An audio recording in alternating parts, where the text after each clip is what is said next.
Hello, good afternoon from the beautiful island of Naxos, where it's very windy and very difficult to connect. But I followed all your excellent session there, and I will contribute with a case. I apologize for any issues with the sound. I hope you can hear me well. I can share my slides, and we can move on. So the case I will show is the case with PASCAL. And the interesting part of this case, it's not so much technical, it's more about the decision making. So this is the 3D echo. I will start directly with the images. Not very impressive, but the devil is in the details. Here we see the classification, of course, of the mitral regurgitation. Our case is a type 3B, so our patient has a ischemic disease, and these are the TEER toolbox. You already talked about that. So there are some, of course, criteria regarding which valve is an optimal candidate, which patient is an optimal candidate, depending on the valve tissue, the leaflet tissue, the presence of the cleft. Our case in particular had a small mitral valve orifice area of less than 3 centimeters square. So this is the interesting part and the question of whether our patient will end up with mitral stenosis. So it is a 78-year-old female with anterior STEMI 5 months ago, which resulted in severe left ventricular dyskinesia with ejection fraction of 25 to 30. On top of that, she had kidney renal dysfunction with low GFR.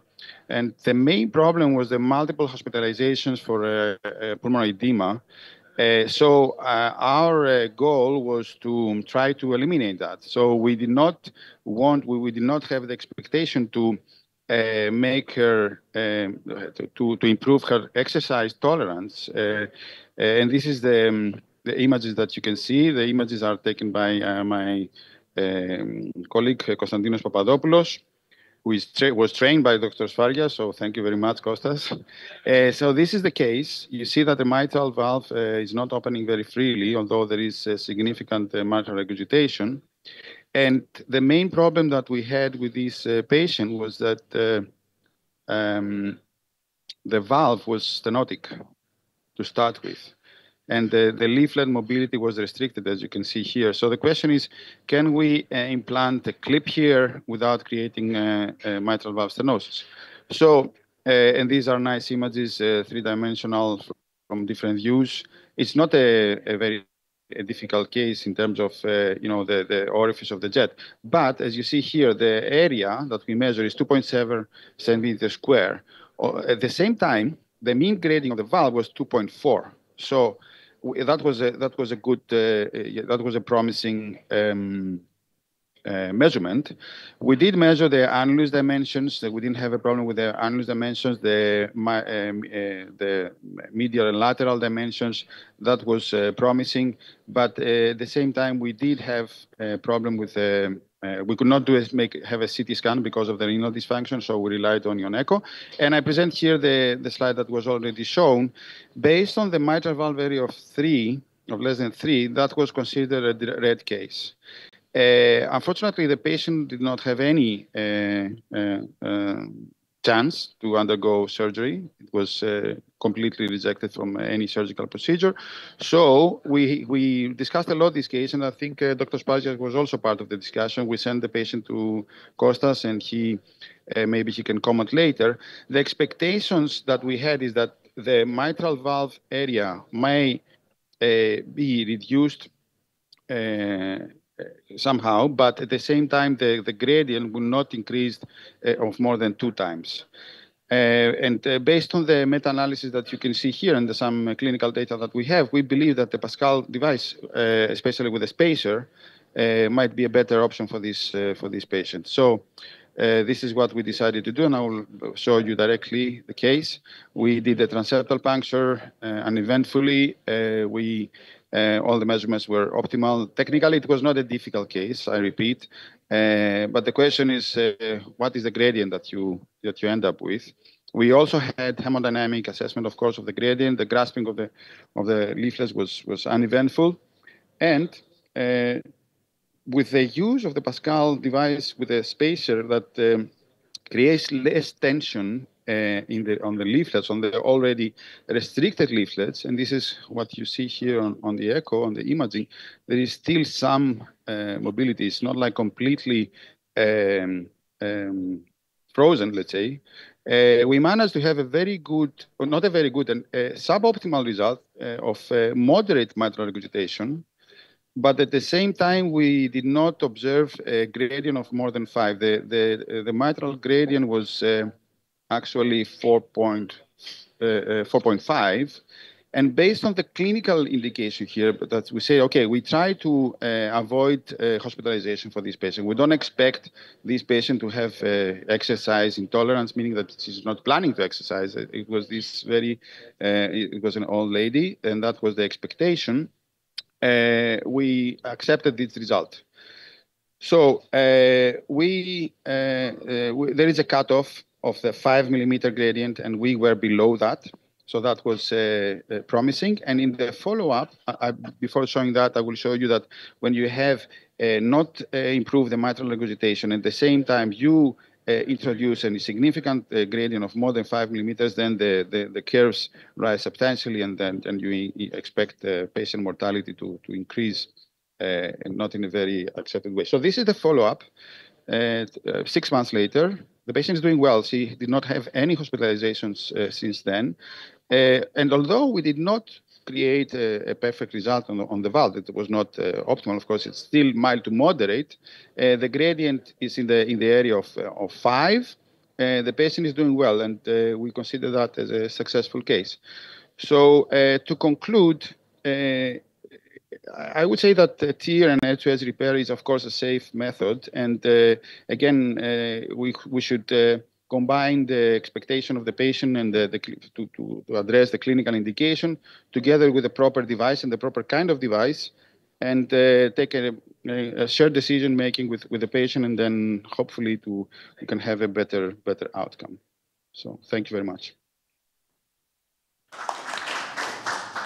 So thank you, Apostolos. So any comments from the audience? This is another case, yellow case.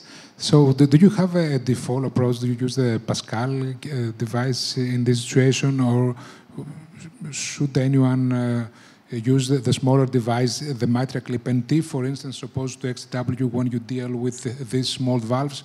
And you, Apostolos, and Doctor, and also to Kostas as well. And another question, you presented this cutoff of 5 square millimeters. So do you think this holds true in both primary and secondary MRs? Has the same prognostic implications? For instance, are we sure that the 5 square millimeters in this co-opt kind of patients is a prognosticator of events? I believe you refer to the 5 millimeter gradient, not the square. Yes, the 5 millimeter gradient, yes, exactly. Yes. Well, I don't think I'm not a big, not the expert. Kostas could answer better that question. But again, the 5 millimeter gradient is not acceptable for a patient that is an average patient in the population that we treat. But again, we should personalize the treatment based on the patient indication, and this is an expectation. To me, this is the most important part of the procedure. And then we consulted. We're not a big mitral clipping center. We consulted Kostas and others before going forward with the procedure. But apparently, at the end, it was a very good result. Good, Costa. Well, congratulations for this case. That was a very borderline case. Actually, it was red, not yellow. But it was a no other option therapy for these patients. So we discussed a lot with you and Kostas about this case. And my recommendation was to try to have an attempt with a P10 and try some tricks and tips in case you had a higher gradient. And if at the end you don't succeed, and you see that you have a high gradient, then you just remove it and say, we abandon the case. So you did it, and it was successful. And I think the reason it was successful was that the P10 has the spacer. The spacer has like a 5 millimeter wide. So when this device closes, there is a 5 millimeter gap between the paddles. And this reduces a lot the tension on the device, and this is very good for cases like this. And so it allows for some movement. And if the leaflets are also like fibrotic, thickened, then it doesn't forcefully bring them together. I think using a MitraClip or a NACE device, you would end up with a higher gradient, and you have to swap to another device. And finally, I think with another option would be to change position. If you had a higher gradient, you could change position more medially, more laterally, or get less of leaflet length into the device. I know this may be risky. You shouldn't get less than 6 or 7 millimeters, but if you get more than this and you still have a gradient, you can try to let 1, 2, 3 millimeters outside of the device and then close it.